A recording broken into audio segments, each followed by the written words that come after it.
إن الحمد لله نحمده ونستعينه ونستغفره ونعوذ بالله من شرور أنفسنا ومن سيئات أعمالنا من يهده الله فلا مضل له ومن يضلل فلا هادي له وأشهد أن لا إله إلا الله وحده لا شريك له وأشهد أن محمدا عبده ورسوله أما بعد فإن خير الحديث كتاب الله وخير الهدي هدي محمد صلى الله عليه وعلى آله وسلم وشر الأمور محدثاتها وكل محدثة بدعة وكل بدعة ضلالة وكل ضلالة في النار. قال الله تبارك وتعالى إن علينا للهدى. میرے محترم دینی بھائیوں، نوجوان ساتھیوں اور قابل احترام اور بہنوں، انسان اپنے طور پر حق معلوم نہیں کر سکتا جب تک کہ اللہ تعالیٰ اپنے نبیوں کے ذریعے سے انسان کی رہنمائی نہ کرے۔ یہی وجہ ہے کہ اللہ رب العالمین نے ہر زمانے میں نبی اور رسول بھیجے تاکہ لوگوں کو زندگی کا مقصد اور اس مقصد کو پورا کرنے کا طریقہ سکھائیں۔ رسلا مبشرین ومنذرین لئلا یکون للناس علی اللہ حجۃ بعد الرسل۔ اللہ تعالیٰ نے رسول بھیجے خوشخبری سنانے والے اور لوگوں کو خبردار کرنے والے، تاکہ رسولوں کے آ جانے کے بعد لوگوں کے پاس اللہ کے مقابلے میں کوئی عذر باقی نہ رہے، کوئی بہانہ نہ رہے کہ ہمارے پاس کوئی ڈرانے والا نہیں آیا۔ اور اللہ تعالیٰ نے ہر زمانے میں نبی اور رسول بھیجے۔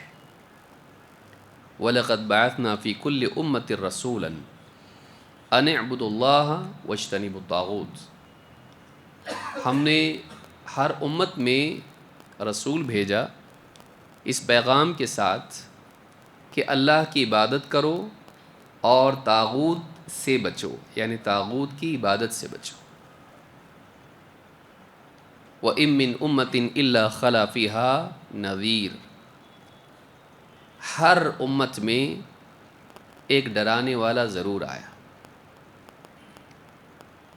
پھر اللہ تعالیٰ نے صرف نبی اور رسول بھیجے، بس اتنے پر ہی معاملہ ختم نہیں ہوا، بلکہ اللہ تعالیٰ نے ان نبیوں کو، رسولوں کو اپنی طرف سے کتابیں بھی عطا کی۔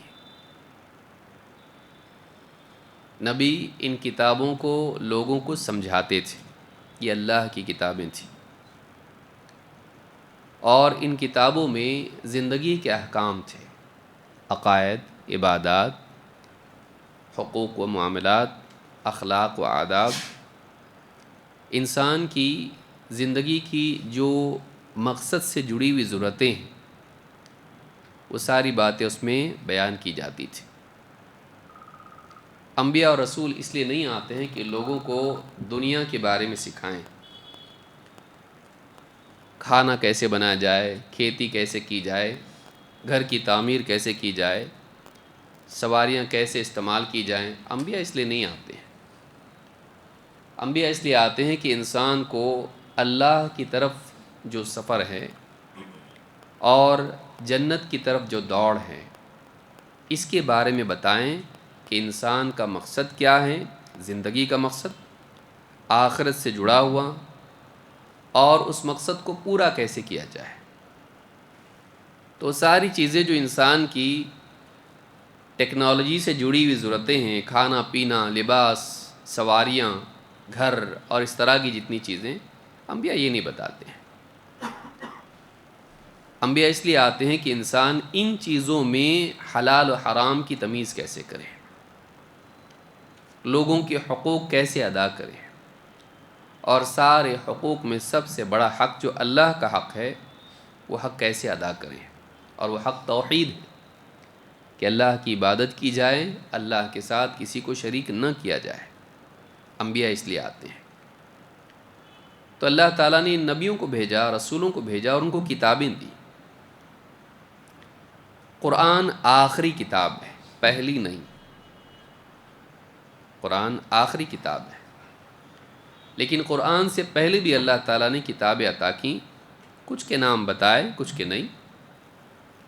ایسی نبیوں کے معاملے میں بھی اللہ نے کچھ کے نام بتائے اور کچھ کے نام نہیں بتائے۔ کیوں پھٹ رہی آواز؟ بغیر ہوا کی ہوا آ رہی ہے اس میں۔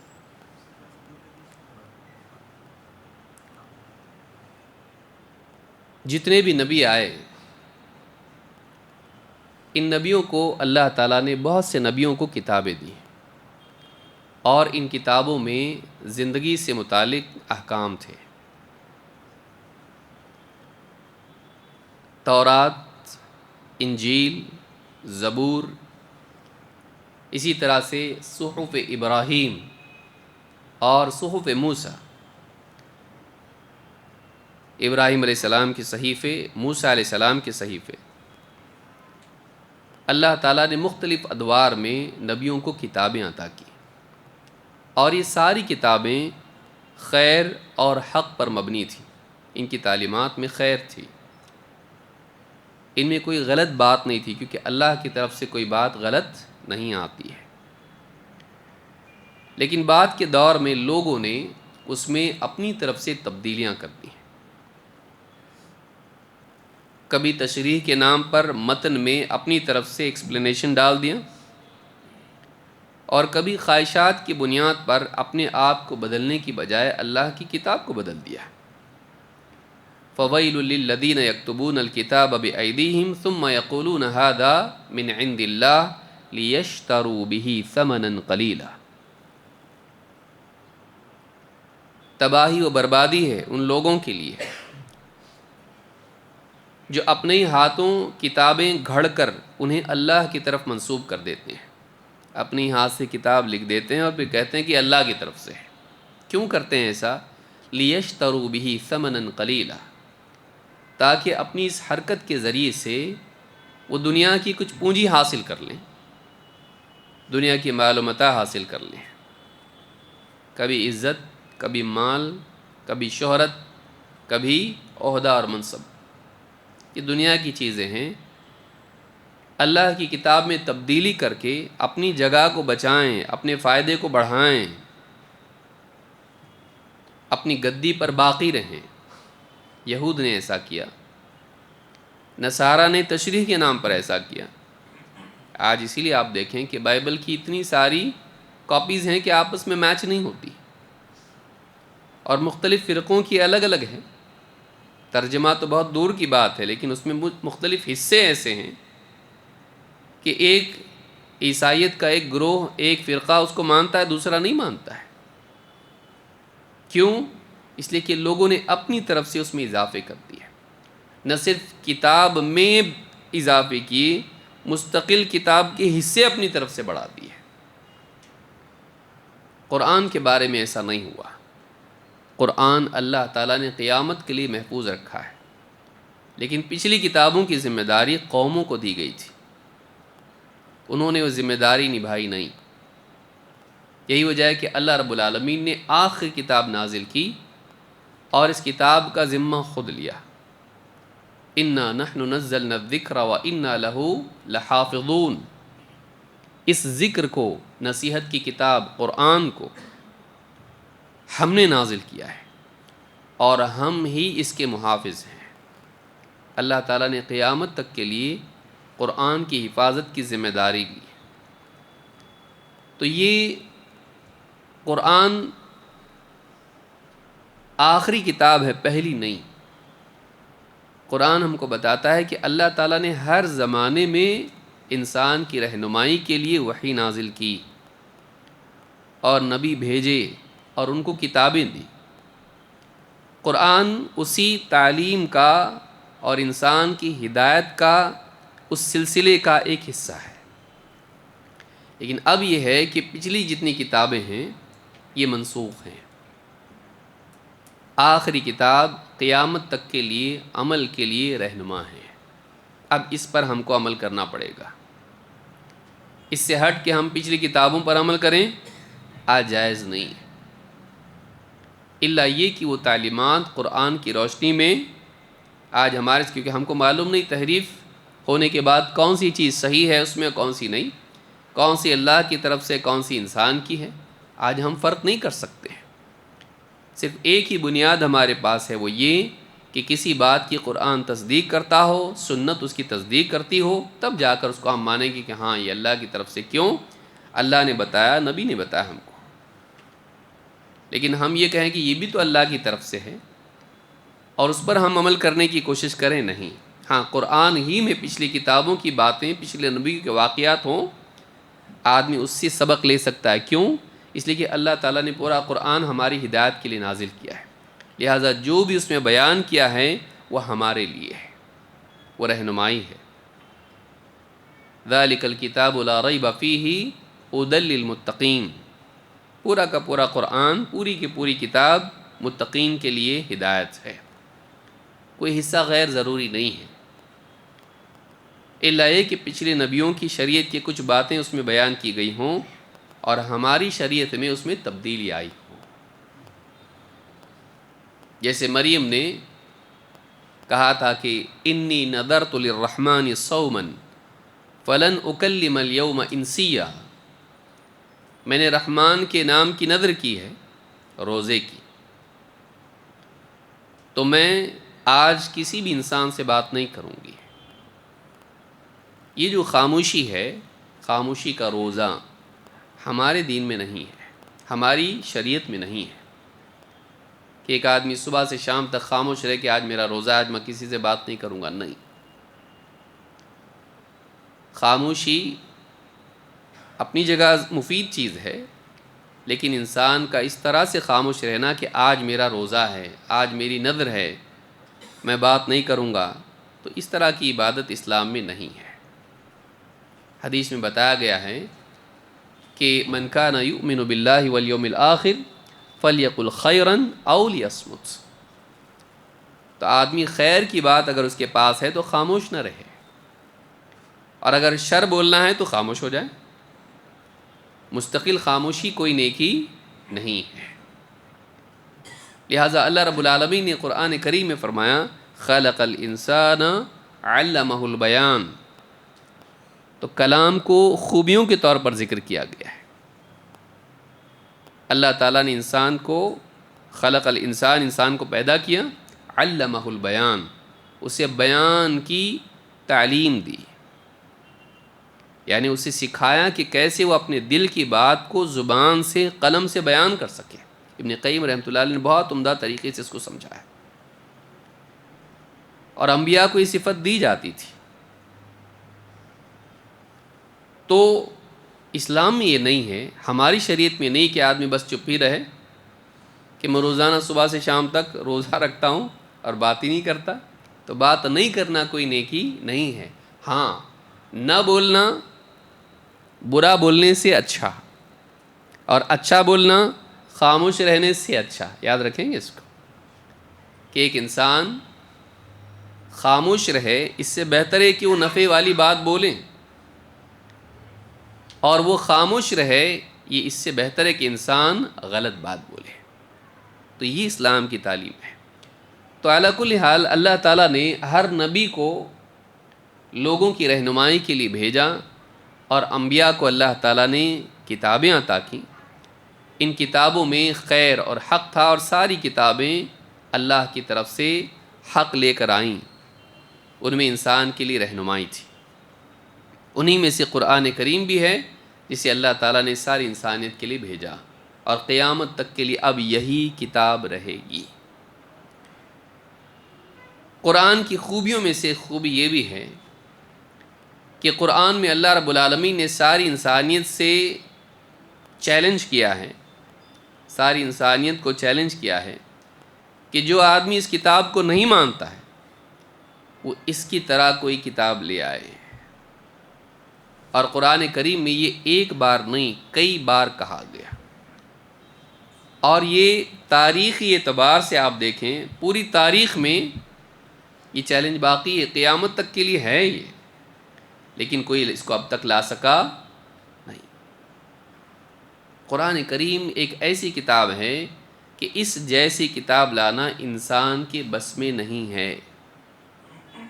یہ اللہ کی کتاب ہے، اور اللہ کی طرح کلام لانا انسان کی بس کی بات نہیں ہے. ایسی کتاب کوئی لا نہیں سکتا ہے. کچھ لوگوں نے کوشش کی لیکن فیل ہو گئے.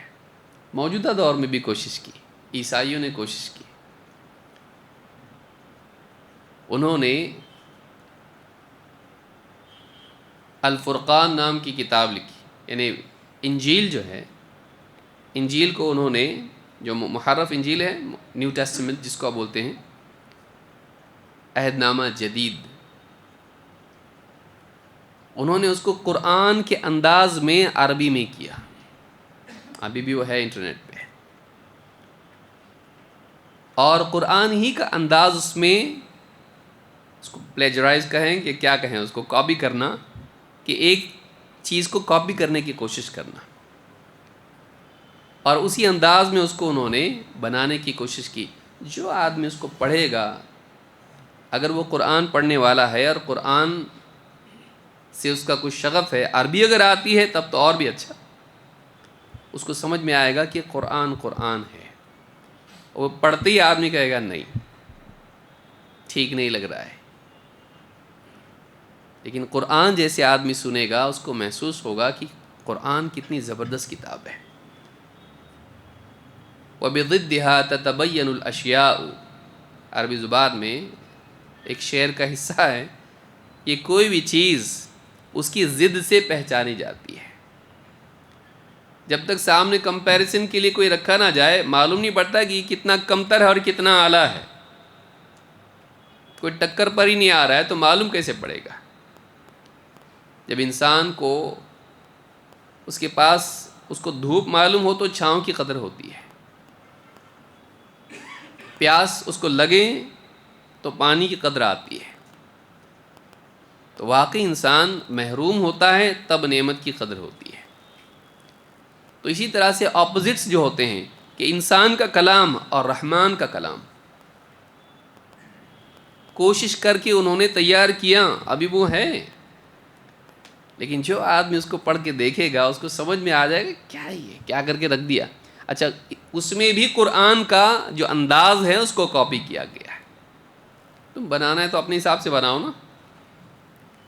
لیکن جو انداز قرآن کا ہے، بلکہ کئی عبارات قرآن کی ہیں، اس میں کاپی کی گئی ہیں. قرآن میں چیلنج آج بھی ہے، اور 3 مرحلوں میں یہ. پورا قرآن بناؤ، لے آؤ ایسا ہے قرآن کی طرح کلام، پوری کتاب لاؤ. 10 صورتیں لاؤ، نہیں، 1 صورت لاؤ. لیکن آج تک کوئی اس طرح سے نہیں لا پائے. یہ تاریخی دلیل ہے، کیوں نہیں لائیں؟ ٹرائی تو کرتے، ٹرائی کیا لوگوں نے، نہیں لا پائے. قرآن جیسا کلام نہیں ہے، قرآن جیسا کلام نہیں ہے. ان خیر الحدیث کتاب اللہ، سب سے بہترین بات اللہ کی کتاب ہے. اللہ کے نبی صلی اللہ علیہ وسلم کہتے تھے اپنے خطبے میں. اور عرب اپنے کو عرب کہتے تھے، باقی لوگوں کو عجم. عرب کا مطلب کیا ہے؟ بولنے والا، جس کے پاس زبان ہو، بول سکے وہ. باقی لوگوں کو کہتے تھے یہ سب گونگے ہیں. جتنے بھی لوگ ہیں انسانیت کیا ہے، عربوں کے علاوہ ان کو بات کرنے آتا ہے؟ نہیں. ان کے پاس نہ ووکیبلری ہے، نہ ان کے پاس گرامر ہے، نہ ان کے پاس کچھ ہے، زبان نہیں ان کے پاس. عرب اپنے آپ پر فخر کرتے تھے، اور کھڑے کھڑے کئیوں شعر بول دیتے تھے وہ لوگ. اشعار آج بھی جو اسلامک لٹریچر جس کو آپ کہیں، اس میں ایک اچھا خاصا حصہ عربوں کے جاہلیت کے اشعار پرزرو کر کے رکھے گئے. یہ بھی خوبی ہے دیکھیے اسلام کی.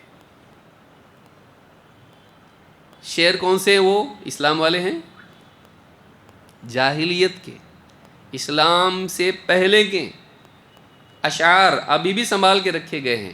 اب بولیں کیا ضرورت ہے اس کی؟ اپنے کو بولے تو ایسے ہی کرتے نا ہم لوگ. اب کیا یہ بھی کرنے کا کام ہے کیا؟ اس سے اچھا دوسرا کرو کچھ تو. بلسان عربی مبین، قرآن کی زبان میں، واضح عربی زبان میں. عربی زبان کیا قرآن سے شروع ہوئی؟ قرآن سے پہلے بھی تھی،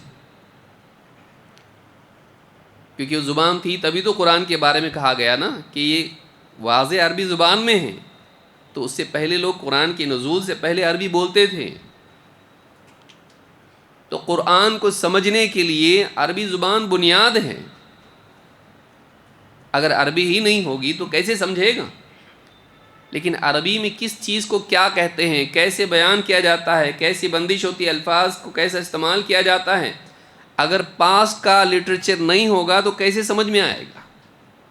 آج کوئی بھی آدمی، کیونکہ زبانوں میں تبدیلیاں آتی ہے، کسی لفظ کا کوئی بھی معنی آدمی لے سکتا ہے، جاہلیت کے اشعار علماء نے سنبھال کے رکھے ہیں تاکہ ان اشعار کی روشنی میں بتایا جا سکے دیکھو عربی میں یہ ایسا نہیں، ایسا بولا جاتا ہے، عربی میں یہ لفظ ایسا استعمال ہوتا ہے، کیونکہ عربی میں پہلے سے عرب استعمال کرتے آ رہے ہیں، تاکہ مستقبل میں کوئی آدمی کوئی غلط معنی عربی زبان کا بیان نہ کر سکے۔ ایک تاریخی شاہد گواہ اور تاریخی دلیل کے طور پر اس کو محفوظ رکھا گیا ہے، ہدایت کے لیے نہیں، عربی زبان کے لیے۔ یہ عربی زبان ایسی ہے، دیکھو عربوں میں ایسا استعمال ہوتا تھا، جاہلیت میں بھی ایسے اشعار میں ہے، اور آپ کو کئی کتابوں میں ملے گا، خاص طور سے ابن الجوزی رحمہ اللہ کی کتاب جو قرآن کی تفسیر ہے، زاد المسیر، اس میں آپ کو کئی اشعار جاہلیت کے ملیں گے جب وہ الفاظ کے بارے میں استدلال کرتے ہیں کہ اس لفظ کا یہ مطلب ہے، اور بہت ساری کتابوں میں آپ کو ملے گا، ڈکشنریز میں تو عام طور سے آپ کو ملے گا، لسان العرب ہو یا اور بھی کتابیں ہوں جو عربی زبان کی ڈکشنریز ہیں، اس میں آپ کو جاہلیت کے اشعار ملیں گے کہ دیکھو یہ لفظ ایسا استعمال کیا گیا، بڑے بڑے علماء اس کو استعمال کرتے ہیں۔ تو قرآن عربی زبان میں ہے، اور قرآن میں بار بار اس کا اعلان کیا گیا، مثلا اللہ تعالیٰ نے فرمایا قُلْ لَئِنِ اجْتَمَعَتِ الْإِنسُ وَالْجِنُّ عَلَىٰ أَن يَأْتُوا بِمِثْلِ هَذَا الْقُرْآنِ لا يأتون بمثله ولو كان بعضهم لبعض ظهيرا۔ سورہ الاسراء میں اللہ نے فرمایا اے نبی آپ کہیے اگر سب کے سب سارے انسان اور جنات جمع ہو جائیں، پرسنل ورک نہیں، یہ پروجیکٹ اکیلے انسان کے لیے نہیں ہے، بلکہ کیا ہے، ساری انسانیت اور سارے جنات جمع ہو جائیں، سب مل کے جمع ہو جائیں، کس چیز پر جمع ہو جائیں؟ علی ان یأتوا بمثل ھذا القرآن، کہ اس قرآن کی طرح کچھ اور بنا کے لے آئیں۔ اللہ نے پیشگی طور پر کہا لا یأتون بمثلہ، اس کے مثل دوسرا کلام وہ نہیں لا سکتے، ولو کان بعضهم لبعض ظہیرا، چاہے وہ ایک دوسرے کے کتنے ہی مددگار کیوں نہ ہو جائیں، پوری ٹیم مل کے بھی کریں تبھی بھی قرآن جیسا کلام لا سکتے نہیں لا سکتے۔ اور جو الفرقان الحق جو نام کی کتاب لکھی گئی عربی زبان میں انجیل کا ترجمہ کر کے، کوئی ایک آدمی کا کام نہیں ہے، وہ پوری ایک ٹیم نے کام کیا ہے، وہ پڑھے لکھے بڑے بڑے پروفیسر اس میں ہوں گے، لیکن جب اس کو سامنے رکھا جائے قرآن کے اور آدمی یہ پڑھیں، بچے کو بھی پڑھاؤ، بولے کہ قرآن کا معاملہ اس میں نہیں ہے۔ اور عجیب بات یہ ہے کہ قرآن نظم نہیں ہے، نثر ہے، قرآن پوئٹری نہیں ہے۔ اللہ تعالیٰ نے قرآن کریم میں خود کہا وَمَا عَلَّمْنَاهُ الشِّعْرَ وَمَا يَنبَغِي لَهُ، ہم نے اس نبی کو شعر نہیں سکھایا ہے، اور شعر اس کی شان کے لائق بھی نہیں ہے۔ آپ سوچئے شعر بولنا کوئی آسان کام ہے؟ نہیں بھی سمجھا تو لوگ کیسا بولتے ہیں واہ واہ ماشاء اللہ ارشاد کیوں؟ کیونکہ عام انسان شعر کو سمجھتا ہے بات کرنے کا ہائی لیول ہے، وہ کہ اتنے الفاظ میں اتنے وزن کے ساتھ میں بات کو فٹ کرنا کہ اس میں سننے کو بھی اچھا لگے۔ شعر کوئی معمولی چیز نہیں ہے۔ ان من الشعر لحکمہ، حدیث میں بھی کہا گیا ہے بعض اشعار حکمت ہوتے ہیں، سب کے سب نہیں۔ زیادہ تر ہماری شاعری جو ہے زلفیں اور دامن میں ہی الجھی ہوئی ہے. مرزا بالغ. عموماً اشعار کا جو معاملہ ہوتا ہے، مرد اور عورت کی محبت اور عشق کی باتیں زیادہ تر اس میں وہی ہوتا ہے، یا پھر یہ کہ کسی قوم کی برائی، یا پھر اپنی بڑائی، یا پھر یہ کہ حقائق سے بڑھ کے غلو. اشعار میں یہی ہوتا ہے، جھوٹ اور غلو. سورج ہمارے ہاتھوں میں ہیں، چاہیں تو ستارے توڑ لائیں گے، کچھ بھی بنائیں گے شعر لوگ. ایسی چیزیں جو حقائق سے میل نہیں کھاتی ہیں، غلو ہوتا ہے اس میں، بات کو بڑا چڑھا کے بولنا اور جھوٹ بولنا. عام طور سے اشعار آپ دیکھ لیجئے، اللہ ماشاء اللہ کوئی شریف شاعر ہوگا تو کچھ کام کی بات بولے گا، ورنہ اشعار میں غلو ہوتا ہے. لیکن وہ غلط بھی جو ہے اس کے لیے الفاظ کو فٹ کرنا ایزی نہیں ہے. وہ ایک بہت مشکل گاڑی کے پرزے برابر بنا کے اس کو خوبصورت بنا کے پیش کرنے کی طرح ہے. لیکن قرآن کے بارے میں کہا گیا یہ اس سے بھی اوپر ہے، کہ وہ شعر کی طرح نہیں ہے، شعر نہیں ہے، لیکن اس میں وہ قوت ہے کہ انسان کو پڑھتے ہی اس کو اچھا لگتا ہے.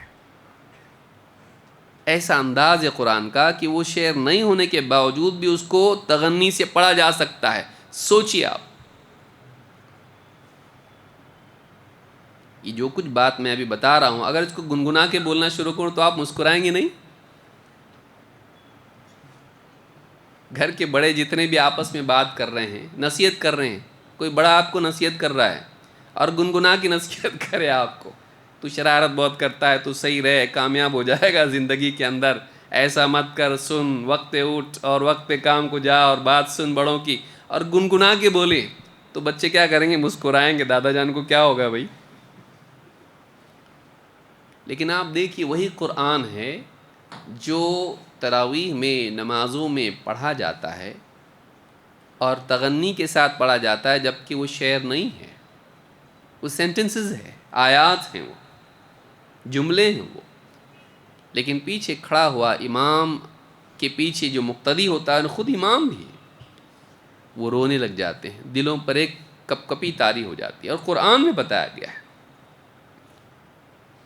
انما المؤمنون الذين اذا ذكر الله وجلت قلوبهم واذا تليت عليهم آياته زادتهم ایمانا وعلى ربهم يتوکلون.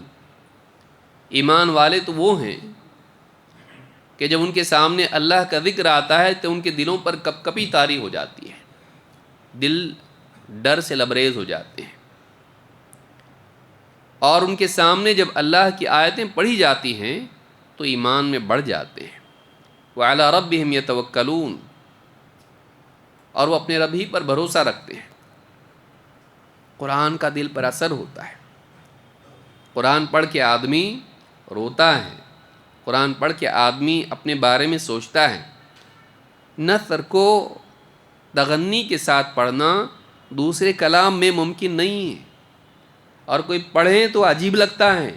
صرف قرآن ایسا ہے کہ جو نظم نہیں ہے لیکن تغنی کے ساتھ گنگنا کے پڑھا جائے اور اس کا اثر دل پر زیادہ ہوتا ہے. یہ کیا ہے؟ کوئی اور کلام لا کے بتائیے آپ. اور انٹرنیٹ پہ آج بھی ایسے ویڈیوز موجود ہیں. کچھ لوگوں نے بائبل میں جو انگلش ہے، ٹرانسلیشن اس کا ہوا ہے نا انگلش میں، new king James version, king James version, RSV اور نہ جانے کتنے نیو انٹرنیشنل ورژن. تو انہوں نے کوئی انگلش بائبل لیا، انہوں نے کہا کہ اس کو بھی ہم تغنی کے ساتھ پڑھیں گے. آپ سنیے، ہو طبیعت خوش ہو جائے گی آپ کی. آپ کو تب لگے گا ہمارا قرآن کتنا اچھا ہے، اللہ کا کتنا بڑا احسان ہے کہ اللہ نے ہم کو قرآن دیا. پیسے نہیں بھی دیا تو چلتا.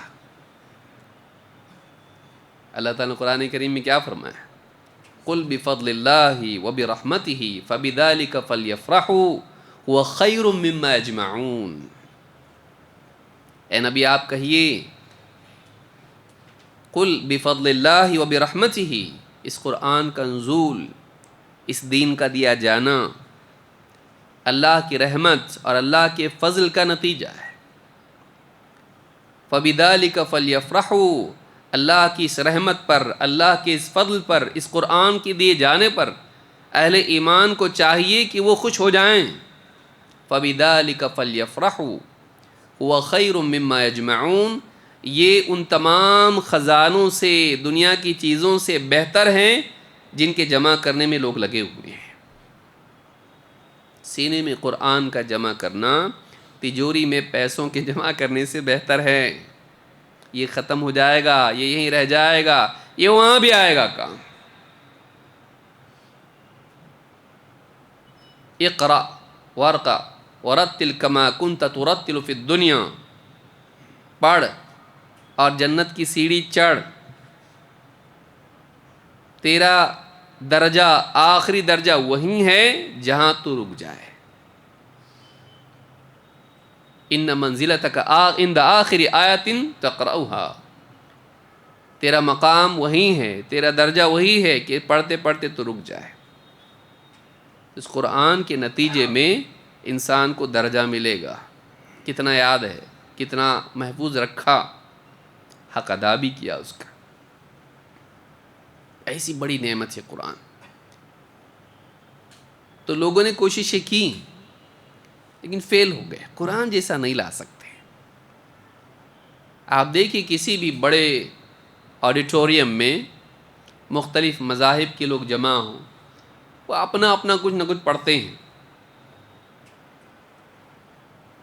قرآن جب اس میں پڑھا جاتا ہے تو اس مجلس میں ایک عجیب سا ایک رعب طاری ہو جاتا ہے۔ قرآن کا کوئی اچھا پڑھنے والا جو تعظیم کے ساتھ اور اصولوں کی رعایت کرتے ہوئے قرآن کو جب پڑھتا ہے، واقعی قرآن کا جیسا حق ہے ویسا پڑھتا ہے، آپ مجلس میں دیکھیے ایک رعب طاری ہو جاتا ہے۔ اس کا معاملہ ہی الگ ہے قرآن کا۔ جیسے کہا جاتا ہے نا کہ کلام الملوک ملوک الکلام، بادشاہوں کی بات باتوں کی بادشاہ ہوتی ہے۔ تو رب العالمین کون ہے؟ مالک یوم الدین، الملک، وہ بادشاہ ہے۔ لمن الملک اليوم، دنیا آخرت کا بادشاہ ہے، وہ سارے بادشاہ اس کے سامنے برہنہ ہوں گے قیامت کے دن۔ وہ ساری کائنات کا رب ہے، مالک ہے، وہ حقیقی مالک ہے۔ باقی جتنے بھی ٹیمپرری ہیں، آتے ہیں بادشاہ بنتے ہیں، وہ جاتے ہیں دوسرا آتا، ان کی بادشاہت ختم، زندگی ختم، بادشاہت ختم، کبھی زندگی میں ہی ختم ہو جاتی۔ اللہ حقیقی بادشاہ ہے، تو اس کا کلام شاہی کلام ہے، اس کے برابر کوئی کلام نہیں ہو سکتا ہے۔ اور وہ کلام، اس کلام کے مثل کوئی کلام لانا انسان کے بس کی بات نہیں ہے۔ اور یہ وہی جانتا ہے جو عربی زبان جانتا ہے، اور قرآن کی باتیں جو ہیں وہ باتیں، اس کے معنی اگر دیکھے اور زیادہ اس کو سمجھ میں آتا ہے۔ اب دیکھیے کتنے لوگ ہیں جن کو عربی آتی نہیں، قرآن سمجھتا نہیں۔ بیسیکلی ڈیفالٹ تو یہی ہے نا، اور ہم لوگ پوری کوشش کرتے ہیں کہ یہ ڈیفالٹ باقی رہے۔ نہیں، قرآن پڑھتے اپنے کو سمجھ میں آتا نہیں، اور ہم پوری محنت کرتے ہیں کہ یہ ہم اس پر باقی رہیں، فطرت پر۔ فطرت ہے یہ، ہم کو علم حاصل کرنے کے لیے کہا گیا ہے، تو ہم جاہل رہنے میں پوری محنت لگاتے ہیں، ہم کو پڑھنا ہی نہیں، ہم کو سمجھنا ہی نہیں قرآن کو۔ اللہ تعالی ہم کو معاف فرمائے۔ ہم سب سمجھتے ہیں، قرآن کے بارے میں ہم وہ محنت نہیں کرتے جو کرنی چاہیے۔ اللہ ہم کو توفیق عطا فرمائے۔ جو قرآن نہیں سمجھتا ہے وہ بھی جب قرآن سنتا ہے اس کو اچھا لگتا ہے، اور اس کو ٹرائی کیا لوگوں نے کوشش کی، کچھ ڈاکٹروں نے کوشش کی اس طرح سے۔ ایک کام کرتے ہیں، جو پیشنٹ بہت ٹینشن میں ہیں، ان کو ڈپریشن میں جا رہا یا سٹریس لیول بہت بڑھ رہا، اس کا انگزائٹی بہت ہے، ایک کام کریں گے، قرآن لگا کے رکھیں گے، سنو۔ اور انہوں نے دیکھا کہ جب پیشنٹس کو ایسا کیا گیا تو ان کے سٹریس لیول کم ہو گئے، ان کو سکون محسوس ہونے لگا۔ قرآن میں اللہ نے فرمایا الا بذکر اللہ تطمئن القلوب، خبردار اللہ کے ذکر سے، اللہ کی یاد سے دلوں کو اطمینان نصیب ہوتا ہے. اور ذکر کی اعلیٰ ترین شکل کیا ہے؟ قرآن. صاد والقرآن ذی الذکر ان هو الا ذکر للعالمین انا نحن نزلنا الذکر. الذکر ہے یہ. تو قرآن جب آدمی پڑھتا ہے سکون محسوس ہوتا ہے. کئی لوگوں کو آپ انٹرنیٹ پہ دیکھیں، کئی لوگوں نے کوشش کی، کالج سٹوڈنٹس ہیں، راستے میں لوگ مل رہے ہیں، کہتے ہیں سنو اس کو. اتنی زبردستی بھی نہیں کرنا چاہیے کسی کو. ہمارے یہاں کریں گے بہت پٹیں گے. ہر ماحول میں نہیں چلے گا وہ، یاد رکھیے اس کو. وہاں کا دیکھ کے یہاں نہیں کرنا، کبھی بھی سوچ سمجھ کے کرنا کچھ بھی کیے تو. لیکن جہاں لوگوں میں کھلا مزاج ہے، کہا تھوڑا سنو اور ہم کو بتاؤ کیا ہے. کئی لوگوں نے کہا اس میں میوزک نہیں ہے، لیکن اس کے بغیر بھی یہ ایک دم اچھا لگتا ہے سننے میں، سکون محسوس ہوتا ہے. ایک کامنس اس کے اندر ہے جو ہمارے اپنے دلوں میں ایک سکون پیدا کرتا ہے. یہ کیا ہے؟ اس کو سمجھ میں نہیں آ رہا، اس کو عربی نہیں آتی ہے، اس کو معنی نہیں معلوم ہے، صرف کلام کا اثر ہے. آپ تصور کریں جس کو معنی سمجھ میں آ جائیں اور وہ معنی وہ دیکھے کہ زندگی کے حقائق سے کتنے مطابقت رکھتے ہیں، اس کا کیا ہوگا؟ کہ واقعی یہ چیز ایسی ہے کہ اس میں زندگی کی حقیقتیں بیان کی گئی ہیں اور کتنی بڑی بڑی سچائیاں اس میں ہیں. جب آدمی اتنا زیادہ براڈ نالج اس کے پاس ہوتا ہے تب جا کے اس کو سمجھ میں آتا ہے کہ کتنی بڑی بات قرآن میں بتائی گئی ہے. آپ دیکھیے مثال کے طور پر قرآن کی ایک موٹی آیت، وَلَكُمْ فِي الْقِصَاصِ حَيَاةٌ يَا أُولِي الْأَلْبَابِ لَعَلَّكُمْ تَتَّقُونَ. ایک آیت ہے خالی. اور تمہارے لیے قصاص میں زندگی ہے اے عقل مندو تاکہ تم بچو. خلاص. اچھا اس میں بلاغت کتنی ہے. وَلَكُمْ فِي الْقِصَاصِ حَيَاةٌ يَا أُولِي الْأَلْبَابِ لَعَلَّكُمْ تَتَّقُونَ. اے عقل مندو تمہارے لیے قصاص میں زندگی ہے. قصاص کس کو کہتے ہیں؟ جان کے بدلے جان، قانونی سطح پہ. یہ نہیں کہ تم جا کے مار ڈالو. کورٹ میں قاضی فیصلہ کرے گا اس نے قتل کیا ہے، قتل کے بدلے جان کے بدلے جان، یا جیسا اس نے جرم کیا ہے، پٹائی جیسے کی ہے اس کو وہ سزا ملے گی. لیکن یہ قانونی سطح پر ہوگا، حکومت کی سطح پر ہوگا. بتایا گیا کہ قصاص میں تمہاری زندگی.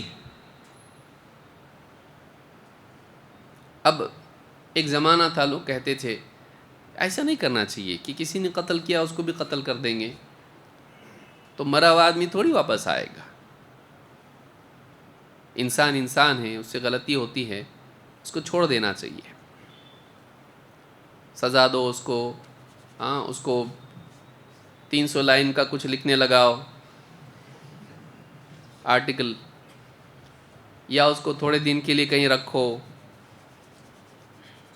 تھوڑی موڑی سزا دے دو، اس کے بعد چھوڑ دو اس کو. غلطی انسان سے غلطی ہوتی ہے بلا شبہ. کچھ لوگوں سے ایسی غلطی وقتی جذبات میں ہوتی ہے، لیکن کچھ سماج میں کرمنلز بھی ہوتے ہیں.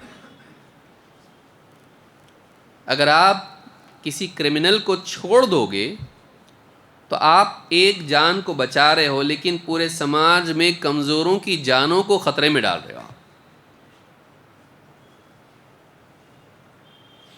اگر جرم کرنے والا غلط آدمی جو کسی کی جان لینے والا ہے اور لیا اس نے جان، اس کے بدلے میں جب ایک مجرم کو سزا ملے گی تو سماج میں جتنے دوسرے مجرم ہیں وہ سمجھ جائیں گے کہ بھائی اگر میں نے کیا تو یہ میرے ساتھ ہوگا، میں چھوٹوں گا نہیں، مجھے بھی قتل کیا جائے گا.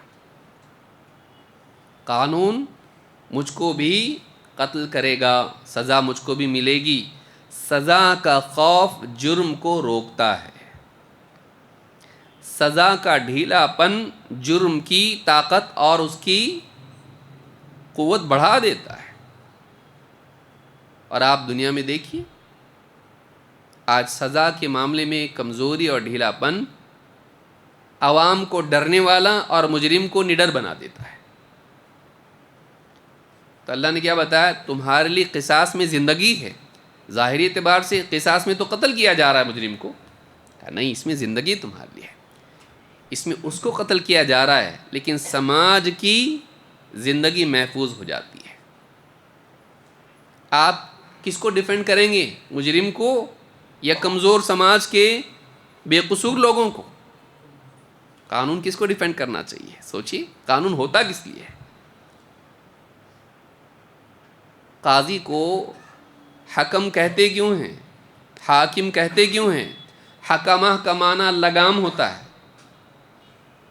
لگام کیا کرتا ہے؟ جانوروں کو کنٹرول کرتا ہے، روکتا ہے۔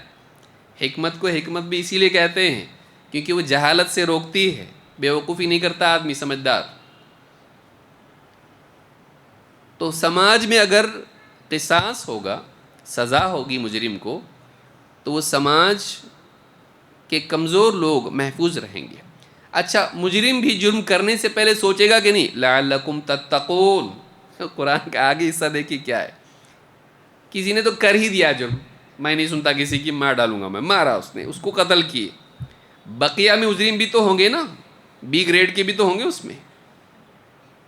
اب وہ لوگ جب دیکھیں گی کہ اس کے ساتھ ہوا ہے تو ان کی جان بھی محفوظ رہے گی اور وہ دوسروں کی جان کو بھی نقصان نہیں پہنچائیں گے، تو یہ رکیں گے اور باقی بچیں گے۔ تتقون بھی اس میں اور حیات کا بھی ذکر اس میں ہے۔ تمہارے لیے قصاص میں زندگی ہے، سماج کے لیے، کمزوروں کے لیے، مجرم کے لیے بھی جو انٹینشنل ہے، اس کی نیت ہے کچھ کرنے کی، لیکن وہ کیا کر رہا ہے؟ سوچ رہا ہے کہ اگر میں نے کیا مجھ کو بھی ایسا ہوگا، رک جا رہا ہے۔ موٹی مثال آپ دیکھیے نا، رات میں 12 بجے آپ سگنل دیکھتے نہیں دیکھتے، لیکن دن میں آپ کو جب سامنے پولیس دکھائی دے رہا ہے اور کسی کو سائیڈ میں بھی لیا ہے اس نے، اور دوسرا ہاں کھڑا تلاش کر رہا ہے اور کوئی مل جائے، آپ سگنل توڑتے؟ کیوں نہیں توڑتے آپ؟ کیونکہ آپ اس کے انجام کو سامنے رکھتے ہو۔ جب انجام کا یقین ہو، جب انجام کا یقین ہو اور ڈر ہو تو آدمی غلط کام نہیں کرتا ہے۔ جب سماج میں یقین ہوگا مجرم سزا پائے گا تو جرم کرنے والے رکیں گے۔ قرآن میں ایک لائن میں، ایک آیت میں، ایک حصے میں بتا دیا گیا تمہارے لیے قصاص میں زندگی ہے، عقل مندو، عقل سے کام لو، کیونکہ ہر آدمی نہیں سمجھ پائے گا۔ یہ کس کو بتایا جا رہا ہے؟ سماج کے انٹلیکچوئلس کو۔ معلوم ہے کہ قرآن انٹلیکچوئلس کو خاص طور سے ایڈریس کرتا ہے۔ اے عقل مندو، تمہارے لیے قصاص میں زندگی ہے تاکہ تم بچو، یعنی تاکہ تم جرم سے بچو، مرنے سے بچو۔ اب آپ باقی قرآن کے بارے میں سوچیے کہ اسلام کے احکام، قرآن کے احکام، کتنی حکمت اس کے اندر ہے، لیکن انسان غور کرے تو سمجھ میں آئے۔ افلا یتدبرون القرآن، یہ قرآن میں غور کیوں نہیں کرتے؟ ام علی قلوب اقفالها، کیا ان کے دلوں پر تالے پڑے ہوئے ہیں؟ قرآن ایک عظیم الشان کتاب ہے، اس سے دوری کامیابی سے دوری ہے، اس سے جڑنا اپنی زندگی میں کامیابی سے جڑنا ہے۔ تو قرآن میں اللہ نے فرمایا، قل، آپ کہیے نبی، لئن اجتمعت الانس والجن، سارے انسان جمع ہو جائیں، سارے جنات جمع ہو جائیں، علی ان یأتوا بمثل هذا القرآن، اس بات پر جمع ہو جائیں کہ اس قرآن کی طرح کوئی اور لے آئیں کلام، لا یأتون بمثلہ، نہیں لا سکتے، وہ اس کی طرح، قرآن کی طرح اور کلام لا سکتے نہیں۔ وَلَوْ كَانَ بَعْضُهُمْ لِبَعْضٍ ظَهِيرًا، چاہے ان میں سے کچھ کے مددگار بن جائے۔ نہیں آ رہا کیا؟ ٹھیک ہے، میں بھی بتاتا، تو تھوڑا پارٹ بنا، تو تھوڑا پارٹ بنا، تھوڑا تو پروف ریڈنگ کر، میں یہ کرتا، مل کے سب بنائیں۔ نہیں کر سکتے ایسا، اور اگر بنانے کی کوشش کر کے بنا بھی لیے، اس کے مثل نہیں بنا سکتے۔ جو کچھ تم کو آیا بنائے تم نے، مذاق بنے گا، وہ مذاق بنے گا۔ ایسا بناؤ گے کہ اپنی جہالت کا اظہار کرو گے، اپنے لائق نہ ہونے کا اقرار کرو گے، اس کو ثابت کرو گے کہ ہم نہیں کر سکتے۔ تو جنہوں نے کیا انہوں نے بھی یہی ثابت کیا کہ نہیں کر سکتے۔ سمجھ میں آ رہی بات؟ جنہوں نے کیا، جو پروڈکٹ انہوں نے سامنے رکھا، اس سے انہوں نے اور زیادہ ثابت کر دیا کہ کام نہیں ہوا. کوشش کی لیکن کام ہوا نہیں. پورا قرآن بنانے کی بجائے اللہ نے کہا 10 صورتیں بناؤ. سورہ ہود میں اللہ نے کہا ام یقولون افترا، کیا یہ لوگ ایسا کہتے ہیں کہ اس نبی نے، محمد صلی اللہ علیہ وسلم نے اس قرآن کو اپنی طرف سے گھڑ لیا ہے، خود ہی بنا دیا اور کہا اللہ کی کتاب ہے. ایسا کہتے ہیں یہ لوگ؟ یعنی انسان بنا سکتا نا ایسا کلام؟ ٹھیک ہے. قل فأتوا بعشر سور مثلہ مفتریات، آپ کہیے اس کی طرح 10 ہی صورتیں بنا لاؤ گھڑی ہوئی. یہ بھی گھڑا ہوا ہے نا، تم بھی گھڑ سکتے نا، یہ بھی عرب ہے تم بھی عرب ہو، تم کو آتا ہے نا، بناؤ. اگر یہ انسان کا کلام ہے جو انسان بنا سکتا ہے، جب محمد صلی اللہ علیہ وسلم نے اگر نعوذ باللہ بنایا ہے، تم کو ایسا لگتا ہے تم بھی تو انسان ہو، تمہارے پاس بھی تو عقل ہے، تمہارے پاس بھی زبان ہے، تم بنا لاؤ 10 صورتیں بناؤ. پورا مت بناؤ، 10 صورتیں بنا کے لاؤ اس طرح کی. وَادْعُوا مَنِ اسْتَطَعْتُم مِّن دُونِ اللَّهِ، اور اللہ کے سوا جس کو بھی بلا سکتے ہو بلا لو. کام پورا کرنے کے لیے اللہ نہیں. یہ کلام کس کا ہے؟ اللہ. اللہ کے سوا جس کو چاہے بلا لاؤ. ان کنتم صادقین، اگر تم سچے ہو تو کر کے دکھاؤ. اگر بنا سکتے ہو، اگر تمہارا دعویٰ ہے یہ انسان بنا سکتا ہے ایسا کلام، کیا بڑی بات ہے، تو بنا کے لاؤ. فَإِن لَّمْ يَسْتَجِيبُوا لَكُمْ، اور اگر یہ تمہاری بات نہ مانیں، یہ نہ کر سکیں، فَإِن لَّمْ يَسْتَجِيبُوا لَكُمْ فَاعْلَمُوا أَنَّمَا أُنزِلَ بِعِلْمِ اللَّهِ، تو اچھی طرح اس بات کو جان لو کہ یہ جو قرآن ہے یہ اللہ کے علم کی بنا پر نازل ہوا ہے، اللہ کے علم سے نازل ہوا ہے. یہ بہت بڑی بات ہے جو اللہ نے کہی. انما انزل بعلم اللہ، اس کی تفسیر میں بہت ساری باتیں علماء نے کہی ہیں. یہ قرآن انسانی علم کا نتیجہ نہیں ہے، یہ اللہ کے علم سے نازل ہوا ہے. وہ اللہ جو ظاہر و باطن، ماضی و مستقبل کو، ساری چیزوں کے حقائق، اسباب اور نتائج کو، سب کو جانتا ہے. مخلوق کے بھلے برے کو جانتا ہے، وہ دنیا اور آخرت کو جانتا ہے، انسان کے عمل اور اس کے انجام اور نتائج کو جانتا ہے. اس اللہ کے علم سے یہ قرآن آیا ہے. اسی لیے اس قرآن میں جو باتیں بتائی گئی وہ حقائق ہیں. انسان کا تجربہ آج کچھ ہے، کل کچھ اور ہو جاتا ہے. آج آدمی ایسا بولتا، کل ویسا بولتا ہے. کیوں؟ اس کا ایکسپیرینس چینج ہو گیا ہے. آج ایک بات مانتا ہے، کل ایک بات مانتا ہے. آج ایک چیز کو صحیح کہتا ہے، کل اس کو غلط کہتا ہے، کل کچھ اور صحیح بولتا ہے. اللہ تعالیٰ وہ ہیں جو حقائق کو جانتا ہے، واقعی جانتا ہے کہ الٹیمیٹ صحیح کیا ہیں. اس اللہ کے علم سے یہ قرآن نازل ہوا ہے. یہ انسانی علم نہیں ہے، یہ رب والا علم ہے.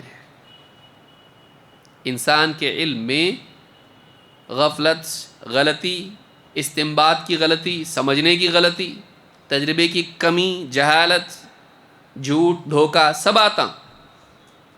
اللہ تعالیٰ کے علم میں یہ نہیں ہوتا ہے. اللہ نہ بھولتا ہے نہ غلطی کرتا ہے. لا یضل ربی ولا ینسا، میرا رب نہ بھولتا ہے نہ غلطی کرتا ہے. وہ سب کچھ جاننے والا ہے، وہ سب کچھ جانتا ہے. قل لا يعلم من في السماوات والارض الغیب الا اللہ، اے نبی آپ کہیے آسمانوں میں اور زمین میں کوئی غیب نہیں جانتا ہے، صرف اللہ جانتا ہے. صرف اللہ غیب جانتا ہے. نہ آسمان کی مخلوق غیب جانتی ہے، نہ زمین کی مخلوق. غیب اگر جاننے والا ہے تو کون؟ اللہ، جو غیب جانتا ہے، جو دلوں کے بھید جانتا ہے. الا یعلم من خلق، کیا وہی نہیں جانے گا جس نے پیدا کیا؟ وہ خالق ہے، وہ جانتا ہے مخلوق کی مصلحت کس میں ہے، مخلوق کا مزاج کیا ہے، انسان کی سائیکالوجی کیا ہے، اللہ کو معلوم ہے. انسان کے عیوب اس کو معلوم ہے، اس کی کمیاں اس کو معلوم ہے، اور اس کا حل، اس کا علاج اللہ کو معلوم ہے. تو یہ جو قرآن ہے اس میں جو حل بتایا گیا ہے یہ واقعی حل ہے۔ انسانیت کروٹیں بدلتی رہے گی، آج کچھ، کل کچھ، پرسوں کچھ ہوتا رہے گا، اینڈ میں وہی پہنچے گی کہ نہیں قرآن میں جو بولا وہی صحیح ہے۔ اور ایسا ہوا، ریپ کیس کی ایک مثال ہمارے سامنے ہے۔ پہلے بھی ہوتے تھے، چٹ پٹ ہوتا تھا، جب سے میڈیا کا دور آیا بے حیائی بڑھی، اور اس کے نتیجے میں وحشی لوگ، نہ صرف جوان بچیاں بلکہ بوڑھی اور چھوٹی بچیاں، ان کے بھی زنا ہونے لگے۔ اور جب کوئی زنا کرتا ہے تو پھر وہ گواہ نہیں چھوڑتا، وہ مار بھی ڈالتا۔ اور ایسے کئی کیسز ہوئے، تب جا کر انسانیت جاگی، عقل روشن ہوئی، لوگوں کے جذبات بھڑکے۔ لوگوں نے کیا کہا؟ ایسے جتنے لوگ ہوتے ہیں ان کو سولی دینا چاہیے، ان کو چوراہے پر لا کر شوٹ کرنا چاہیے۔ اب کہاں گیا؟ نہیں، چھوٹی موٹی سزا دینا چاہیے، انسان کو انسان کے بدلے میں قتل نہیں کرنا چاہیے۔ تب لوگوں کو سمجھ میں آیا کہ اسلام، اور کئیوں نے بولے، کئیوں نے کہا اس کو، اسلام میں جو قانون ہے نا وہی قانون ہونا چاہیے، کہ ایسا جو بھی کرتا ہے اس کو قتل کرنا چاہیے۔ تب جا کے احساس لوگوں کو ہوا یہ کیا ہے کہ چھوٹے چھوٹے بچوں کے ساتھ زنا کر کے ان کو کہیں پر پھینک دیتے۔ ایسے لوگ کتنے وحشی ہیں، کیسے بے دل لوگ ہیں، یہ کیسے سخت دل لوگ ہیں، انسان ہیں یہ جانور ہیں۔ ان کو سماج میں نہیں رکھنا چاہیے، ان کو سزا دینا چاہیے، ان کو قتل کرنا چاہیے۔ تب جا کر لوگوں کو محسوس ہوا، قرآن نے بہت پہلے بتایا ہے زنا کی یہ سزا ہے، قتل کی یہ سزا ہے۔ تب جا کر لوگ، جب سماج میں کمزور لوگ اس طرح سے ان کا استحصال ہوتا ہے، ان کی جان اور ان کی عزتیں خراب ہوتی ہیں، تب جا کر انسان کو، جب تک اپنے ساتھ ہوتا نہیں سمجھ میں نہیں آتا۔ تو سماج میں جب ایسا ہوا، لوگوں کو احساس ہوا کہ نہیں یہ صحیح نہیں ہے، اس پہ سخت سزا ہونی چاہیے، ورنہ کتنوں کے اولادیں، کتنوں کی بچیاں، ان کی عزتیں، ان کی آبرو اور ان کی زندگیاں برباد ہوں گی۔ تو ان کو بچانے کے لیے ان کو نہیں بچانا چاہیے۔ تب جا کے لوگوں کو احساس ہوا۔ تو بہت سارے احکام ایسے ہوتے ہیں کہ ایک دور میں لوگ بولتے نہیں یہ بہت ہی سخت قانون ہے قرآن کا، اسلام کا بہت سخت قانون ہے، تھوڑا نرمی آنا چاہیے، ماڈرن زمانہ آیا ہے، اچھی بات ہے، بھگتو۔ پھر بعد میں لوگوں کو سمجھ میں آتا نہیں واپس پیچھے جائیں گے، وہی صحیح تھا۔ تو انسان کیسا ہے، اس کے کئی دور ہوتے ہیں، کئی کروٹیں وہ بدلتا ہے، آئیڈیولوجیکل چینجز سماج میں آتے ہیں۔ ابھی نیا چینج آ رہا ہے، صرف آدمی عورت تھوڑی شادی کر سکتے ہیں واپس۔ ہاں، یہ سمجھیے اس بات کو جو بتا رہا ہوں میں، آدمی بھی شادی کر سکتے نا، کر سکتے کہ نہیں؟ ہاں بول رہے کچھ لوگ پریکٹیکلی کر سکتے ہیں، لیکن فطرت ہے کہ انسان کی، ہاں، دو آدمی آئے بولے ہم لوگ بیوی شوہر ہیں اور یہ ہمارا بیٹا ہے چنو۔ چنو کہاں سے آیا؟ یہ کہاں سے آیا؟ تو نہیں ہو سکتا ہے، وہ گود لیتے ہیں، اور ان کی سائیکالوجی پہ بچوں کی کیا اثر پڑتا ہے اس پہ بھی ریسرچ ہوئی ہے۔ بہت انکمفرٹیبل فیل کرتے ہیں وہ دنیا میں کہ ابا بھی آدمی اور امی بھی آدمی۔ ایسا کیسے تیرے ابا امی ایسے ایک جیسے، دونوں کو داڑھی ہے۔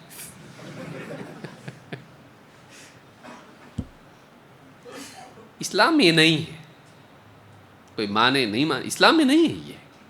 اور یہ بہت بڑی وبا ہے جو ویسٹ میں پھیل رہی ہے، بلکہ اسکول کے سلیبس میں ڈالا جا رہا ہے، چلتا ایسا اچھا ہے۔ تم کو کیا لگتا تم لڑکے ہو کہ لڑکی ہو؟ بچہ آپ بول رہا، میرے کو لگتا میں لڑکی ہے۔ پیرنٹس نے اتنا بڑا ڈیسیجن لیا کہ اس کا، ان لوگوں کا سیکس چینج کرتی ہے، لڑکے کو لڑکی بنا دیا، اور کئی سرجریز کیے گئے اس طرح کے۔ ایک بڑی وبا ہے وہاں پر، اسلام میں نہیں ہے یہ اتنا زیادہ۔ ہاں، جس کو جو لگتا وہ بن جائے، کوئی بولے میں پرائم منسٹر لگتا میرے کو، میں بنا دیں گے اس کو۔ میں پولیس ہوں، مجھے ایسا لگتا ہے میں پولیس ہوں، مجھے ایسا لگتا ہے میں ہر چیز میں صحیح ہوں، چلے گا؟ مجھے کیا لگتا ہے یہ میٹر کرتا ہے؟ حقائق ہوتے ہیں، truth is truth. Truth relative نہیں ہوتا ہے کہ تیرا الگ ہے تیرا الگ ہے، نہیں، حق حق ہوتا ہے. بھئی کوئی آدمی ہے، بوڑھا ہے، 90 سال کا ہو گیا ہو، اس کو پوچھے آپ کی عمر کتنی ہے؟ 18 سال. 18 سال نہیں ہے، مجھے لگتا ہے 18 سال ہے. تو کیا بولیں گے اس کو؟ 18 سال کا ہے وہ؟ بھئی ایک آدمی بولے میں 18 سال کا ہے، بولے نہیں آپ 18 سال کے نہیں ہے دادا. وہ بولا نانا میں 18 سال کا ہی ہوں. تو آپ مانیں گے اس کو؟ کیوں؟ آپ کیا بولو گے؟ آپ کا ڈیٹ آف برتھ یہ ہے. تو برتھ کے وقت میں کیا تھا، لڑکا تھا کہ لڑکی تھی؟ اس کو نہیں لیں گے، لیکن ڈیٹ آف برتھ آپ لیں گے. تو فیکٹس فیکٹس ہوتے ہیں، حقائق حقائق ہوتے ہیں. مجھے کیا لگ رہا ہو میٹر نہیں کرتا ہے. سمجھیے اس کو، یاد رکھیے. اور آج کالجز میں پڑھایا جا رہا ہے، الگ سے آ کے ٹیچر ایکسٹرا کلاسز بتائیں گے، دیکھو آج کل ایسا چل رہا ہے، یہ جینڈر ایسا ہوتا ہے، سیکس الگ ہوتا ہے، سیکس پیدائش کے وقت میں دیا جاتا ہے، ڈاکٹر کی طرف سے اسکرائب کیا جاتا ہے، لیکن جینڈر ایسا ہوتا ہے جو آپ کو اندر سے کیا فیل ہوتا ہے بتاؤ ذرا. آپ کو اندر سے کیا فیل ہوتا ہے؟ بچوں کے دماغ میں ڈال رہے ہیں، کالج میں دماغوں میں ڈال رہے ہیں. بچے ڈیفینڈ نہیں کر پا رہے اپنے پوزیشن کو، اور اس میں بہہ جا رہے. اچھا اچھا، یہ آج کی سچائی ہے. حالانکہ وہی چیز پچھلے سالوں میں لیگل نہیں تھی، اب وہ لیگل ہو گئی. تو اب صحیح کیا ہے؟ وہ تھا کہ یہ ہے، وہ تھا کہ یہ ہے، صحیح کیا ہے؟ انسان کنفیوژن میں ہے. قرآن ہم کو بتاتا ایسا ایسا ایسا ہے. اور قرآن میں لوط علیہ السلام کا قصہ ذکر کیا گیا، اور اللہ تعالیٰ نے وہاں منع کر دیا، نہیں، مرد کے ساتھ مرد کا رشتہ نہیں، مرد ہے عورت ہے، یہ ہے. اللہ تعالیٰ نے آدم پیدا کیا، اور آدم سے حوا جوڑی کے طور پر، بس یہ دو ہیں، مرد اور عورت. ان کے علاوہ جو ہے وہ پرابلم ہے، کیٹیگری نہیں ہے. سمجھ میں آ رہی بات؟ اس کے علاوہ جو ہے وہ کمی ہے، اس کے علاج کی ضرورت ہے، چاہے وہ جسمانی اعتبار سے ہو یا ذہنی اعتبار سے ہو. اور بہت سارے ذہنی اعتبار سے علاج کی ضرورت ہوتی ہے، اور بعض اوقات وہ ذہنی علاج اس وجہ سے بھی ہوتا ہے کہ عیاشی کی اگلی شکل ہوتی ہے. وہ ڈرگ ایڈکٹ بھی ایک ڈرگ لیتے لیتے اس کو ہوتا ہے یہ عادت ہو گئی اپنے کو، اس کی نیا لاؤ کچھ تو بھی ہے، تو وہ گراوٹ میں اور آگے بڑھتا ہے کہ زنا کرتے کرتے مرد عورت، اب بس آگے جائیں گے ہم، اب عورت نہیں، اب مرد، اب اس کی شہوتوں کا بگاڑ ہے وہ. یاد رکھیے اس کو کہ اس کی مینٹالٹی کا پرابلم ہے وہ، یا کوئی نہ کوئی بچپن کا ٹراما ہے، اس کے ساتھ میں کچھ پرابلم ہوا ہے، تب جا کے وہ کر رہا ہے ایسا. اس کی علاج کی ضرورت ہے. اس کو کیٹیگری مت بنائیے. کوئی آدمی زبان ہے اس کی غلط چلتی ہے، یا آنکھ ہے اس کی غلط، اس کو کیٹیگری بنائیں گے الگ سے کہ یہ 2 آنکھ والا ہے، یہ 1 آنکھ والا ہے، ہاں یہ دوسری کیٹیگری. کیٹیگری نہیں، وہ پرابلم ہے، اس کی علاج کی ضرورت ہے. وہ کمی ہے، وہ کمی ہے، وہ کیٹیگری نہیں ہے کہ مستقل آپ اس کو آتھینٹیکیٹ کریں کہ یہ ایسا ہے. اب ہوا یہ کہ جب یہ چلنے لگا اور لوگوں نے بولے نہیں، جس کو جو رہنا ہے رہنے دو نا، آزادی ہے. آزادی بہت بڑا مصیبت ہے. یہ آزادی کی ایک حد ہونی چاہیے.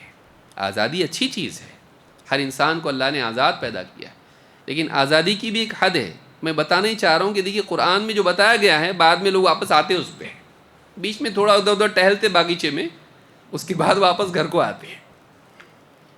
جب یہ لوگوں میں عام ہوا کہ جس کو جو بننا ہے بنو، لڑکا تو لڑکا، تیرے کو کیا لگتا، تیرے کو یہ لگتا تو یہ بن. اب ایسا ہوا کہ اس میں ایک کیٹیگری بنی ان کے حساب سے، ٹرانسجینڈرز. یہ آپ لوگوں کو معلوم ہونا چاہیے، ورنہ آپ کے بچے اسکول میں کیا پڑھ رہے ہیں آپ کو معلوم نہیں پڑے گا. خاص کر کے جو ماڈرن اسکولز ہیں نا، انگلش، کیمبرج کا یہاں پہ پڑھایا جا رہا ہے. اچھا ماشاء اللہ میرا بچہ آکسفورڈ پڑھ رہا ہے، یہ بھی پڑھ رہا ہو. بیٹا تم کو کیا لگتا ہے، لڑکے لگتے کہ لڑکی لگتی ہے؟ تو اب جیسا بولے گا اس کو ویسا بنائیں گے. تو کچھ ایسے لوگ ہو گئے جنہوں نے کیا کیا، اب ان میں ایک ہو گیا کہ بھائی میں پیدا تو ہوا لڑکا، لیکن اندر سے میری آواز آتی ہے کہ تو لڑکی ہے. تو یہ ٹرانسجینڈرز ہیں. اب یہ انڈیویجول فریڈم کے حد تک تو گورنمنٹ نے اس کو بول دیا اچھا ٹھیک ہے بھائی، جس کو جیسا لگتا ہے جیو، نیلے کا شرٹ پہننا ہے، پیلا شرٹ پہننا ہے، بھائی جیسا بھی آزادی ہے، کوئی قانون نہیں بنا سکتے. تو اندر سے تجھ کو لگتا ہے لڑکی تو لڑکی. پرابلم کہاں آ گیا؟ کالجز میں، اسکولز میں ایسے لڑکے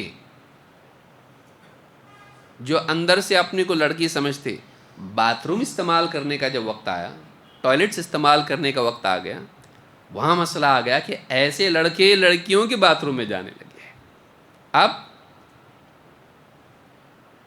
اب وہاں لوگوں کو، ماں باپ کو فکر ہونے لگی، ہماری بچیاں سیف نہیں ہیں، ہماری بچیاں سیف نہیں ہیں. کل کو کوئی بھی بولے گا مجھے لگتا ہے میں اندر سے لڑکی ہوں، اور جا کے وہ پرابلم سماج میں کرے گا، کیا کریں گے اس کو، کیسا روکیں گے اس کو؟ یہاں تک کہ کرمنلز میں ایسا ہونے لگا ہے. مجھے ایسا لگتا ہے میں اب جیل میں تو جا رہا ہی، اب اس کو مردوں کے جیل میں نہیں جانا ہے، کدھر جانا ہے اس کو؟ عورتوں کے جیل میں جانا ہے. تو ایک کرمنل اندر سے کیا ہو رہا ہے، مجھے لگتا ہے میں لڑکی ہوں، تو اب اس کو کون سے جیل میں ڈالنا ہے؟ اور جیل میں بھی کیا ہوتا ہے، اکیلا نہیں ہوتا ہے، اس کے ساتھ میں سیل میٹس ہوتے ہیں. تو کن کے ساتھ رہ گئے کرمنل؟ جس نے کئی عورتوں کے ساتھ میں زنا کا جرم کیا ہے. اب جیل میں ڈالو اس کو تو کدھر جائے گا وہ؟ عورتوں کے، مطلب اس کے لیے اور زیادہ آسانیاں پیدا ہو جائیں. پرابلم آ گیا، اس کو کدھر ڈالنا؟ باکسنگ، سپورٹس میں. اب یہ دیکھ رہا ہے کہ میں تو نکما ہوں، کچھ بن نہیں سکتا، کیونکہ لڑکوں کے ساتھ دوڑوں گا تو میں پیچھے ہی رہوں گا. باکسنگ میں اتروں گا اگر لڑکوں کے ساتھ میں تو ایک گھونسے میں مجھے تارے دکھیں گے. میں کیا کرتا ہوں، مجھ کو اگر چیمپئن بننا ہے تو میں چیمپئن بننا چاہتی ہوں. بہت دیر سے سمجھا. ایسے کئی لوگ ہیں جنہوں نے جینڈر چینج کر دیا. وہ عورتیں بول رہی ہیں کہ ہمارے سارے چیمپئن شپ ہی چلے گئے. یہ لوگ آگے ساری چیمپئن شپس ہماری لے رہے ہیں، دوڑ میں لے رہے ہیں، باکسنگ میں لے رہے ہیں، اس میں لے رہے ہیں، اس میں. یہ اور بات ہے کہ وہ ہمارے اسلامی اعتبار سے اس کا پرسپیکٹو کیا ہے، وہ ایک الگ بات ہو رہی ہے. یہاں ہم یہ بتا رہے ہیں کہ عورتوں کے شعبوں میں یہ گھس گئے سب. اب وہ مار رہی ہے، اس کو مار رہی ہے، کچھ نہیں ہوتا ہے، پم کر کے ایک دے رہا ہو تو سیدھا بے ہوش.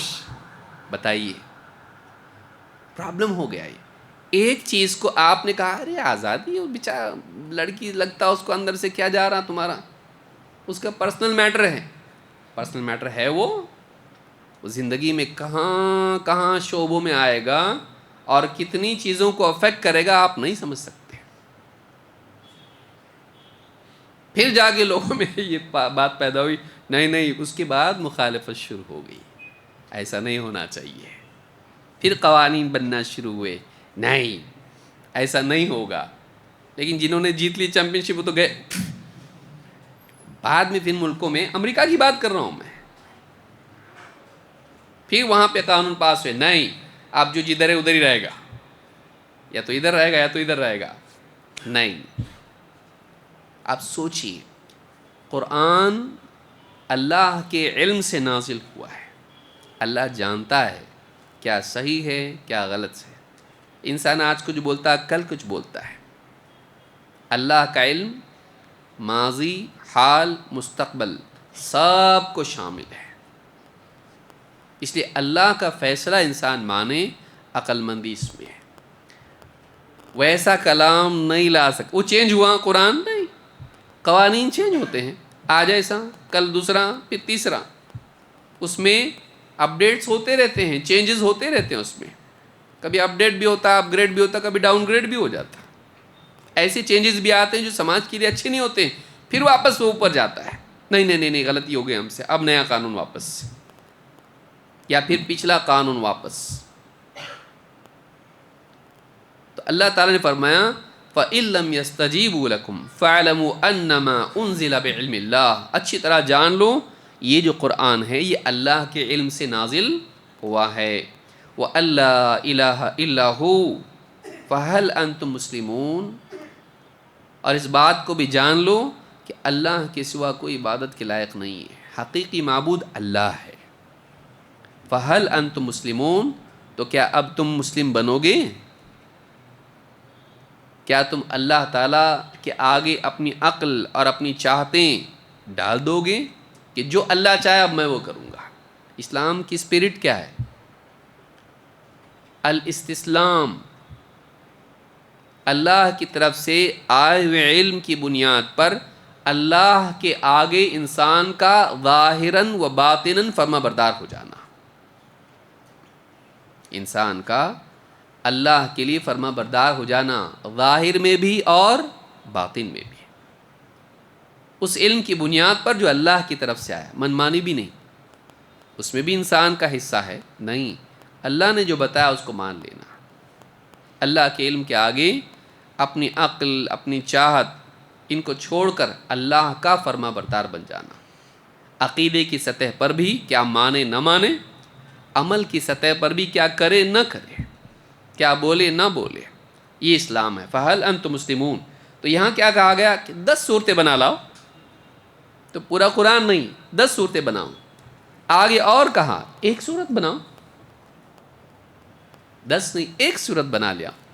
اللہ نے فرمایا وَإِن كُنتُمْ فِي رَيْبٍ مِّمَّا نَزَّلْنَا عَلَىٰ عَبْدِنَا، اور اگر تم شک میں ہو اس قرآن کے بارے میں کہ اللہ کا ہے نہیں ہے، مما نزلنا علی عبدنا، جسے ہم نے اپنے بندے پر نازل کیا ہے، خصوصی بندہ کون؟ محمد صلی اللہ علیہ وسلم۔ اللہ نے بہت پیار سے کہا ہمارا بندہ، یہ ہمارا بندہ ہے، باقی بھی تو اللہ کے بندے ہیں، لیکن جب اللہ کسی کی نسبت اپنے سے جوڑے تو اس کا مقام بڑھ جاتا ہے۔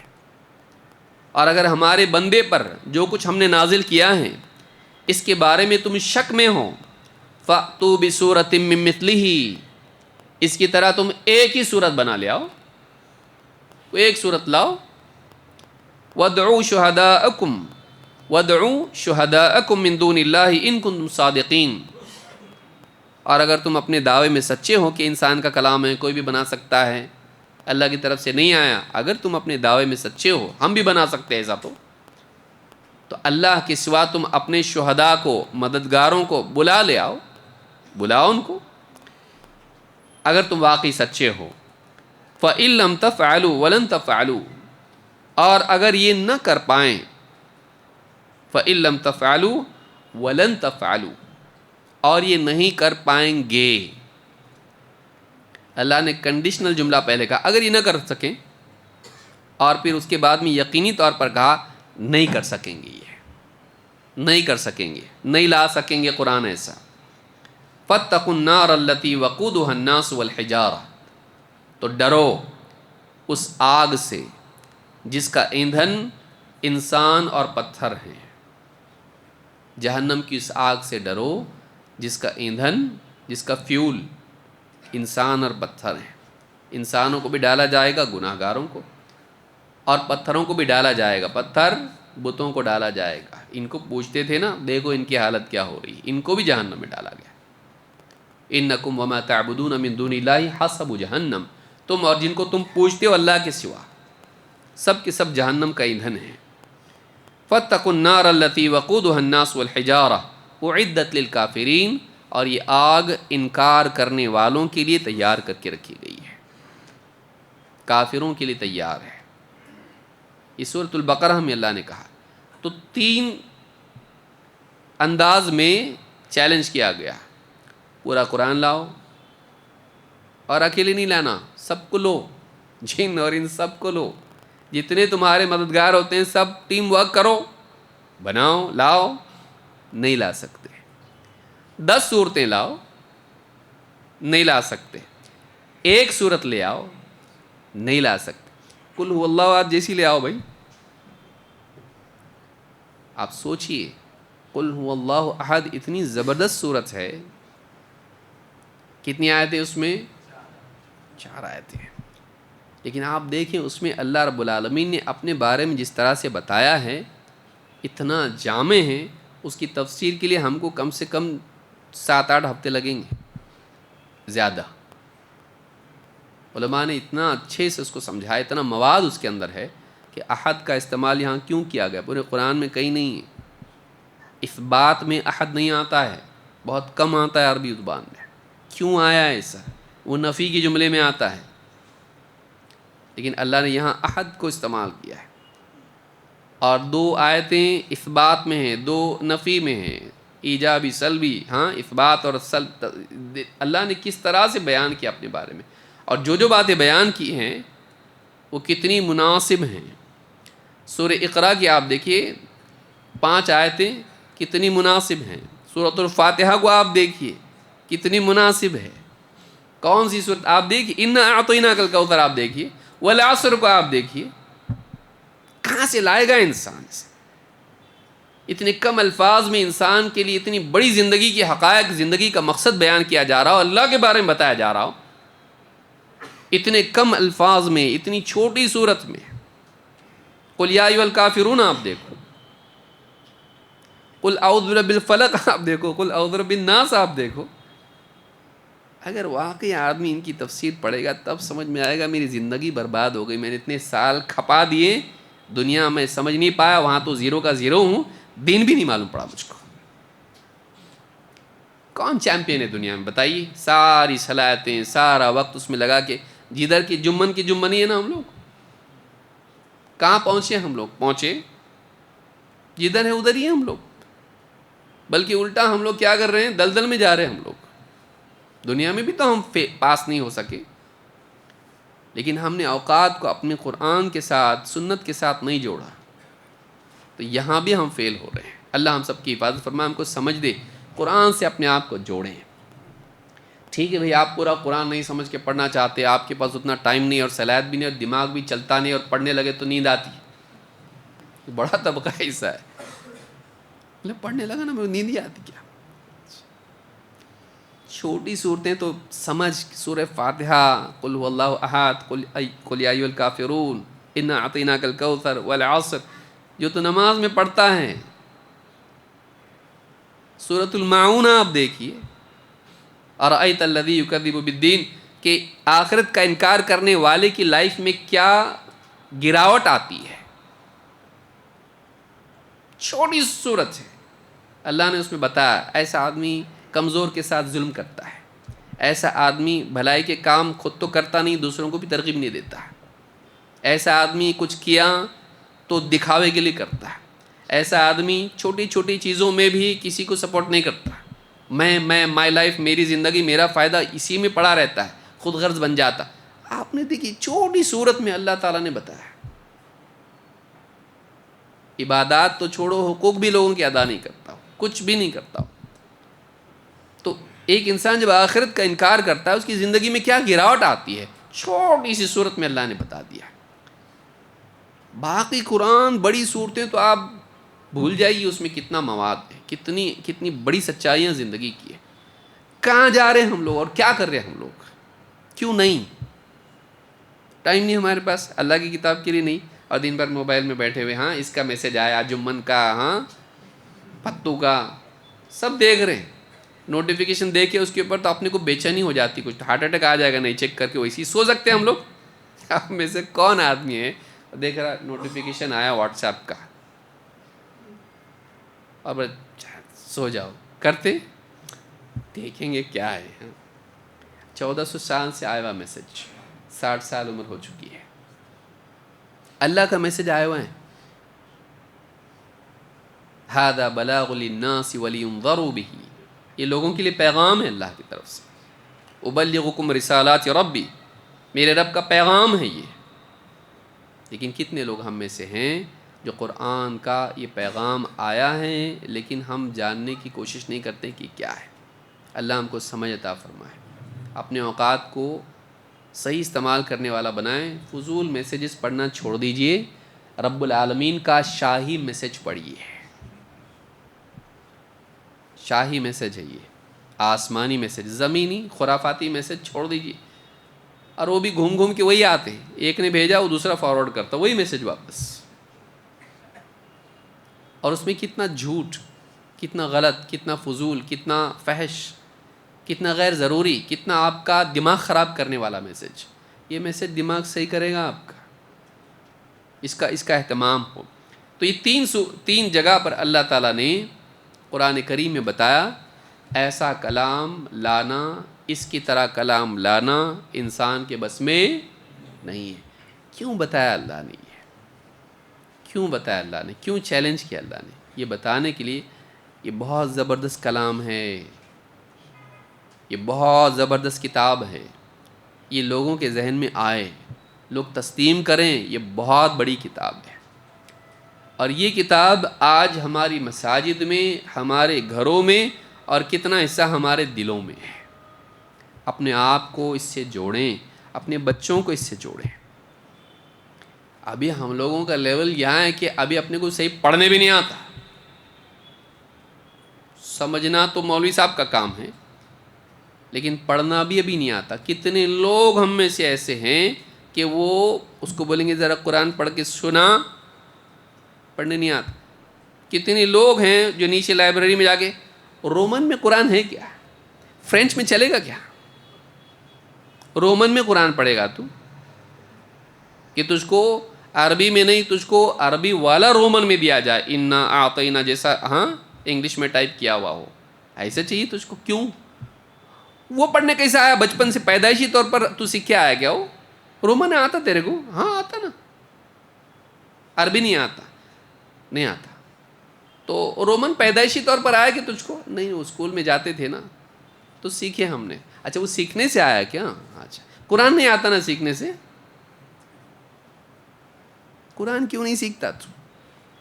یہ ہمارا نکما پن ہے اور ہماری سستی ہے. محنت کرنے والے کے لیے سب آسان ہے. اللہ تعالی ہم کو توفیق دے. اور شرم آتی اس میں. بعض اوقات آدمی بولتا ہوں مولوی صاحب کے ساتھ بیٹھوں گا، ابھی کیا کر رہے؟ قرآن پڑھ رہے، قاعدہ پڑھ رہے، تو شرم آئے گی.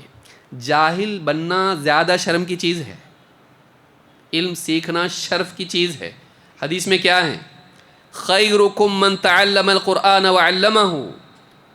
تم میں سب سے بیسٹ لوگ وہ ہیں، سب سے بہترین لوگ وہ ہیں جو قرآن کو سیکھیں اور سکھائیں. کون سی عمر میں؟ کسی بھی عمر میں. ہم نے نہیں سیکھ پائے ہم زندگی میں، ٹھیک ہے، لوگ ہنسیں گے. آج قیامت کے دن ہنسیں گے، یہ زیادہ اچھا ہے؟ لوگ قیامت کے دن مذاق اڑائے، اتنی زندگی جی کے آیا، 80 سال 60 سال جیا، اور قرآن پڑھنے نہیں آتا تھا تیرے کو؟ قرآن پڑھنے نہیں آتا تھا، ویسی مر گیا تو. وہاں ہنسیں گے چلے گا؟ قیامت کے میدان میں ہنسیں گے چلے گا؟ یہاں ہنسیں گے شرمارا؟ پڑھ، کسی کا ہاتھ پکڑ، بٹھا ان کو، بول میرے کو پڑھاؤ. نہیں آتا میرے کو، الف بے تے نہیں آتا میرے کو، الف با تا نہیں آتا میرے کو، پڑھاؤ میرے کو. اور وہ آدمی سیکھ سکتا ہے، 3 مہینے مشکل سے لگیں گے. چھٹی والے نہیں، 1 ہفتہ کا تو اگلے 4 مہینے کے بعد مل رہا نہیں. روزانہ اگر پڑھنا شروع کریں 3 مہینے میں وہ سیکھے گا انشاءاللہ. نہیں سیکھا تو میرے سے ملے، یقیناً سیکھے گا انشاءاللہ. 3 مہینے لگاتار اگر روزانہ سبق لیتا رہے پڑھنا آئے گا اس کو. اتنا آسان ہے 3 مہینے. معلوم نہیں ہم میں سے کب کس کا وقت آ جائے. قرآن نہیں آتا ایسا مرنا ہے ہم کو؟